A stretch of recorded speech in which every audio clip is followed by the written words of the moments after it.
5 fantasy short stories. Each story is 100 words. I wrote all 5 and I read the 5 aloud to you. Enjoy.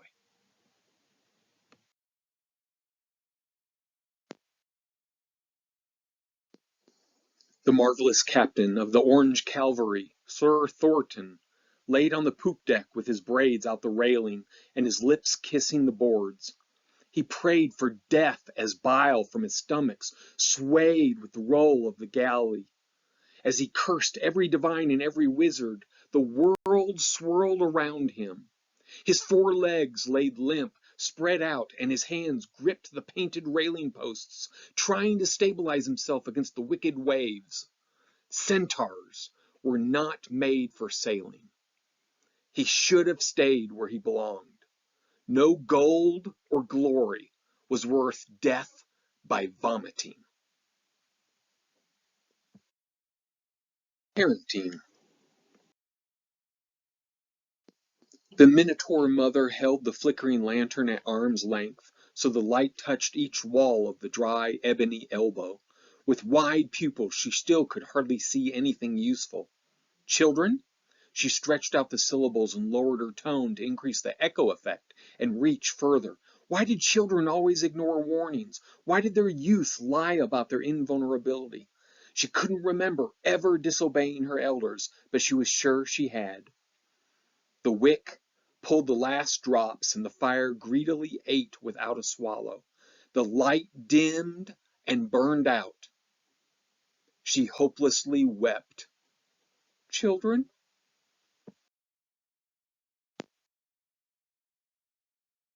Lizard man, Guston, leaned heavily on his right arm as he kneeled on the apple grass at the edge of the sandstone cliff. Water and waves received all, but he never imagined performing the burial, cleansing and dropping her corpse into eternity wrapped in shining white cloth.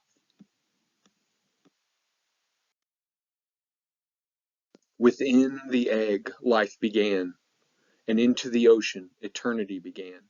He had dropped his parents, grateful for an older brother responsible for most of it. When he dropped his wife, he thought no pain could be greater. And yet he stared into the waves, wanting to jump and join his only daughter.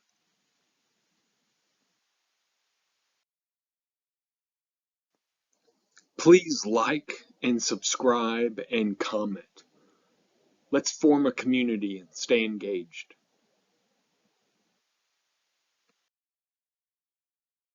Patience. Prince Vlad tried to focus on his situation. Laying in the poisonous forest against a willow trunk, he pressed his shirt, trying to hold in his guts and slow the crimson flow. With each passing moment he grew colder, and his chattering teeth distracted him. It's wrong. 3 shafts rose from his chest and shoulder, but he focused on the red fox sitting on an upraised root. His ears flapped back and his chin rested on his paws, with sharp eyes staring at the warm flow. Why? He can't die in obscurity because of his destiny. But I'm the chosen.